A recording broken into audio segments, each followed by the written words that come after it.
Qui sont les enfants de chaque membre des Seven Deadly Sins dans la suite des 4 cavaliers de l'Apocalypse. Déjà on a évidemment l'enfant de Méliodas et Elisabeth, Tristan, l'un des cavaliers de l'Apocalypse. Étant donné ses parents, c'est un être mi-ange, mi-démon, ils appellent ça un Néphilim. Ban et Hélène c'est pareil, ils ont également eu un enfant qui s'appelle Lancelot et c'est aussi l'un des cavaliers de l'Apocalypse. Il a hérité des pouvoirs de fée de sa mère et de la force de Ban. Ensuite on a Diane et King qui ont eu 7 enfants, 7. King il voulait pas s'arrêter. Avant, si t'aimes Seven Deadly Sins et les animés, n'hésite pas à t'abonner, je fais des vidéos tous les jours. Merci à Hamza, Damien et Alex Stéphane, les 3 derniers abonnés. Leur premier enfant qui n'est pas vraiment le leur s'appelle Mertil, c'est un humain. Malheureusement à la naissance de leur premier enfant, il a plus ou moins été échangé par un autre, il a été échangé par Mertil.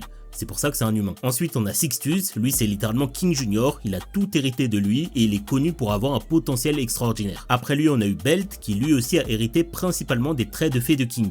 De sa mère il a seulement hérité sa personnalité. On a des jumelles, Zana et Zillian qui elles du coup ont principalement hérité des traits de géant de leur mère. On a Fao, un enfant non binaire de naissance. C'est un truc de fée, son sexe sera décidé par son orientation selon s'il aime les hommes ou les femmes. La dernière c'est Chioré, une fée d'apparence féminine cette fois qui a des pouvoirs de malade. Après du coup on a aussi forcément l'enfant initial de Diane et King qui a été échangé, mais lui si vous lisez pas c'est un giga spoil. Ceux qui lisent vous savez.